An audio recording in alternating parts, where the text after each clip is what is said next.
चलेंगे। वज़ीर आज़म पाकिस्तान इमरान खान आलमी सरमायाकारी कॉन्फ्रेंस में पहुंच गए हैं और सऊदी अरब के आज के दौरे पर हैं। First of all, let me say what a pleasure it is to be here. Opportunity to talk about Pakistan, investment opportunities. But Naya Pakistan is actually the Pakistan it was meant to be. Pakistan was the only state, well, one of the two states made in the name of an ideology which was Islam. So when we talk about Naya Pakistan, it is going back to the vision of the founding fathers of Pakistan. And what the founding fathers of Pakistan envisaged was a state based on the principles of the first Islamic state of Medina. And those principles were justice, meritocracy, a welfare state where the state took responsibility for the weaker section of the society, and above all, state to educate its people. So these were the principles which, very lofty principles, why Pakistan came into being. So when we talk about Naya Pakistan, it means going back to the principles of what the founding fathers stood for. And hence the struggle to educate our people, develop our human resources, strengthen our institutions, especially of justice. Sadly for us, some of those principles are more visible in, say, the Scandinavian republics, say in Switzerland, say in New Zealand, than in Pakistan, what was supposed to be an example for what an ideal Muslim state was supposed to be.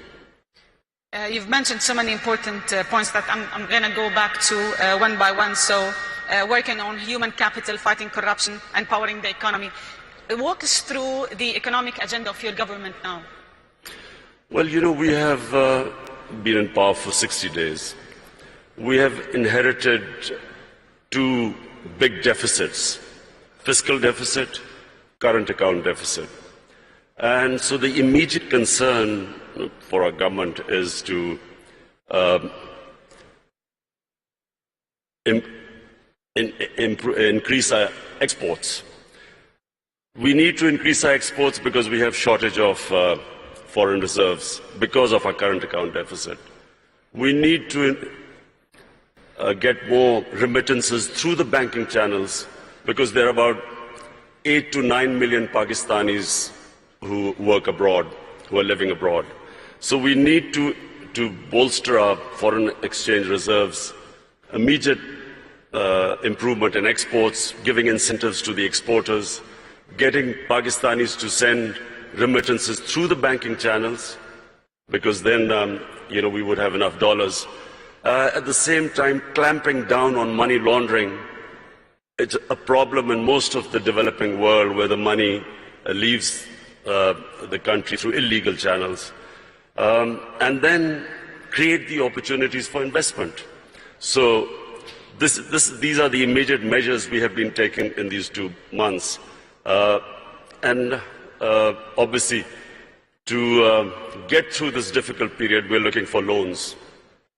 And that's actually my next question, because with such an ambitious agenda, you require resources. How does your government plan to overcome the existing financing gap? Are we talking about loans, IMF program? What are the options you have on the table? Well, whatever reforms we do today, the impact will be in maybe 3 months, 6 months, a year's time. So right now we need to have loans to go through this difficult period of repaying or servicing our debts for our imports. So we are talking to both IMF and also we are talking to friendly governments that we could go through this difficult period to get loans. So you might be applying for another IMF program? Yes, we're talking to the IMF.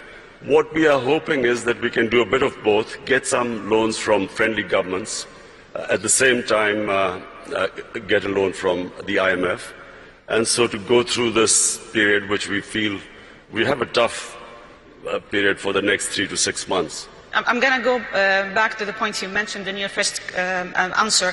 So during your victory speech, your main point was fighting corruption in Pakistan and powering the economy. How is your government aiming to ensure transparency so you can revive the investors' confidence in Pakistan and investing in Pakistan? Firstly, Lubna, you must understand that corruption is what makes a country poor. Corruption is the main difference between the developed world and the developing world. Countries are not poor because they lack resources. For instance, Congo has so many resources. It's one of the most resource-rich area in the world, as opposed to Switzerland, which comparatively hardly has any resources. The difference is that what corruption does is, it does two things. One, it destroys state institutions. When the ruling elite is corrupt, it can only make money by destroying all those institutions that are check and balance in the way of corruption. And secondly, corruption diverts money from human development to mega projects which give mega kickbacks, which leave a country indebted. So Switzerland is one of the most prosperous countries in the world because it has very good governance, it has strong state institutions, and it uses the money to develop its human resources. So in Pakistan, the challenge is, how do we strengthen our institutions enough to make it impossible for people to be corrupt, or corruption at a level which is manageable? And secondly, divert the resources to develop our human resources. This is the challenge of Pakistan. So what we've been trying to do since we've been 60 days in power is to strengthen the state institutions, develop meritocracy. The reasons why state institutions get destroyed is because cronies have been put in key positions, who then, once there is no meritocracy in a state institution, and there's no rule of law, the state institutions do not prevent anyone from stealing money from the country. So this has been the main agenda of our party. And then secondly, to prioritize institutions that will help the exporters. So hence we have made all the laws at the moment to help our exporters. Unemployment also is a main concern for you. You've been very concerned about youth unemployment, training youth to be able to find jobs and creating jobs. Tell us more about the agenda in that particular field. Pakistan has 100 million people below the age of 35. Yes. Now, in one way, that's a huge opportunity. But secondly, it is a big pressure on the government to find employment for this young population. We have embarked on a very ambitious program. Pakistan has 10 million shortage of houses. So we have embarked on this program that in the first 5 years, we will build 5 million houses. And so hence creating all the conditions, removing all the red tape that comes into the housing sector. Also, of course, trying to attract foreign investment for this housing. At the same time, apart from the housing, what we are trying to do is create the enabling environment for investment. One of Pakistan's strengths are the overseas Pakistanis. We have, as I said before, 8 to 9 million Pakistanis working abroad. We have, if we create the enabling environment, we will then be able to attract their investment. If you see the growth of China and India, one of the first people who invested were the overseas Indians and overseas Chinese who came back. So we have this big resource lying outside Pakistan. Our main effort is to create the enabling environment, make it easy to do business, the ease of doing business, bringing down the cost of doing business, and attracting this investment. speaking of China, you've always spoke about how good China is in bringing 700 million people out of poverty. And I think the China-Pakistan Economic Corridor, or what you call CPEC, is being debated a lot lately. I would like to understand more about it from a Pakistan angle. First of all, let me just say two things about China, which for Pakistanis is very attractive. One is that China is the only country in human history which brought out 700 million people out of poverty in 30 years. Secondly, China has in the last 5-6 years really clamped down on corruption. In the last 4 years, I think they convicted about 415 government ministers in corruption cases. So these are the two problems which face Pakistan. We have corruption, and so we are going to look for ways, because white-collar crime is very difficult, especially in our countries, to catch, because we do not have the people. Absolutely. We do not have those who understand, who can convict white-collar criminals. So we are going to get help from China. And secondly, all the ways, the way they have brought this huge amount of humanity out of poverty. So poverty alleviation is the second thing which we learn from China, and I'm going there next month. So we hope to, we've already asked the Chinese government to help us in these two areas. CPEC is a great opportunity for Pakistan. CPEC connects us to China, which is one of the biggest markets. Because of CPEC, we are developing Gwadar, which is, after Singapore, the second deepest port.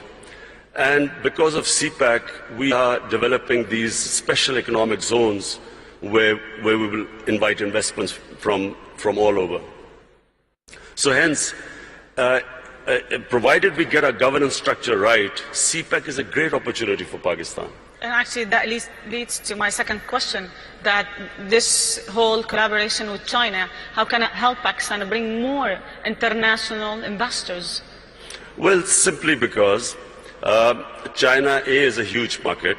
Secondly, the CPEC is this route which connects us, China, right down to Gwadar. So we have all this opportunity with these special economic zones to invite people. It gives a great opportunity for investment.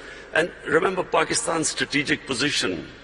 It is sitting next to two of the biggest markets, India on one side, China there, and then of course, inshallah, when peace returns to Afghanistan, then we have this all the way to Central Asia. So Pakistan is strategically probably one of those countries blessed. It is placed in one of the great positions in the geography of the world. And actually, I would like to comment on this point, because rightly so, like Pakistan is very well placed to connect Central Asia, Middle East, China and the Eastern markets. Do you have a plan to leverage on that natural advantage? The plan is to create the enabling environment in Pakistan so that we can attract investors. Not just foreign investors, not just overseas Pakistani investors, even our own investors who, unfortunately, because of our poor governance system, were not really investing in Pakistan. We didn't even give them enough incentives, and I'm talking about Pakistani investors. So we are restructuring our duty structure, our tax incentives, we are restructuring everything so to incentivize people to invest. What are the sectors that you think investors would be more interested in Pakistan? Minerals. There are a vast amount of mineral wealth lying in Pakistan. Coal. We have one of the biggest coal reserves in the world. We have copper reserves, one of the biggest copper reserves, zinc. We have a lot of areas of gas which have not been explored at all. But then we have tourism. You see, Pakistan is one of the most diverse countries in the world. Pakistan starts with alpine in the north. We have alpine climate. And then from the highest, which is the second highest mountain in the world, which is K2, We go on to the sea, we have 12 climatic zones on the way. So we have, tourism has exploded in Pakistan. Our infrastructure cannot cope with the tourists. So that's one of the biggest opportunities to invest in our country. And then we have three types of tourism. We have religious tourism. North of Pakistan was the center of the Buddhist civilization. We have the oldest civilization in the world, which is the Indus Valley civilization in Mohenjo-daro. Peshawar is one of the oldest living cities in the world, 2,500 years old. Lahore also one of the ancient cities. So Pakistan is a diverse country. It's unfortunately because of the war on terror, last 13, 14 years we had this turmoil where tourism disappeared. But in the last 2 years we have all records of tourism have been broken in our country. So that's a great area to invest. So you've mentioned 2 points, tourism and energy. You've spoken enough about tourism and what should happen and how the investment should be. But on housing is also, of course, 5 million houses we are building. That's another area we're expecting investment from abroad. Let me talk about energy, because I think finding sustainable fuel and gas supply by investing in Pakistan's own production is vital for your economy. What's your plan to reducing energy dependency and really inviting international investors and local investors to invest in that particular field? You see, we have hardly had any investment in our mineral resources. And one of the reasons, as I said again, in the last 15 years, was this war on terror, where we became the center of terrorism, suicide attacks, and so investors would not come to Pakistan. Then we had last 10 years very poor governance, corruption. We did not give enough incentives for investors to come to our country. Now, thanks to our security forces, our intelligence agencies, Pakistan has controlled terrorism. It's within Pakistan now, we have really clamped down on terrorism. It's very secure. We still have problems, terrorism coming from Afghanistan, but that's why we are hoping that these peace talks, hopefully peace talks between Taliban and the Americans, we hope that once Afghanistan settles, then not only will there be no terrorism within Pakistan, but then we have this access all the way to Central Asia. So